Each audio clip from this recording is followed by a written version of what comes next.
جی سر، کل سے دیکھنے کو ہم نے سوشل میڈیا پہ دیکھا، بڑا دل دکھ ہوا. جیسے آج آپ دیکھتے ہیں ولادت مصطفیٰ ہے، میلاد النبی ہے، اور وہاں پر جو درگاہ ہے وہاں پر پرافی محمد صلی اللہ علیہ وسلم کی داڑھی کا ایک بال ہے جس کے نام سے جس کی زیارت کروائی جاتی سال میں ایک دفعہ. اور آج بڑے اچھے سے وہاں پر تہوار منایا جا رہا تھا، ایک اچھی خوشی تھی کل کے دن پہ. لیکن پھر کچھ اوباش گنڈوں نے آ کر وہاں پر دہشت گردی پھیلانے کی کوشش کی، وہاں پر ٹیررزم کو پھیلانے کی کوشش کی گئی. ہم یہ چاہتے ہیں اس کی پراپر انکوائری ہو کہ کون لوگ تھے جنہوں نے آ کر حضرت بل میں ایک گن مچایا، کون لوگ تھے جنہوں نے حضرت بل میں آ کے حضرت بل کی گستاخی کی، وہاں کی بے ادبی کی، وہاں کی توہین کی. اور جن لوگوں نے کیا ہے، حالانکہ ہمارے یہاں پیچھے میں ہمیشہ کہتا ہوں ماسٹر مائنڈ لوگ ہوتے ہیں.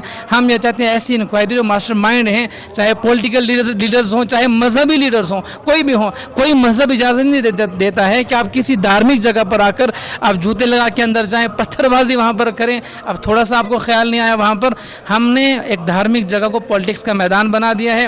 میری حکومت جموں و کشمیر سے اور اپنے ایجنسی اداروں سے کوشش رہے گی جن لوگوں نے حضرت بل میں دھمالی مچائی ہے ان کی پراپر انکوائری ہو، اور جو ماسٹر مائنڈ ہیں ان کو پکڑ کے کٹگرے میں کھڑا کیا جائے.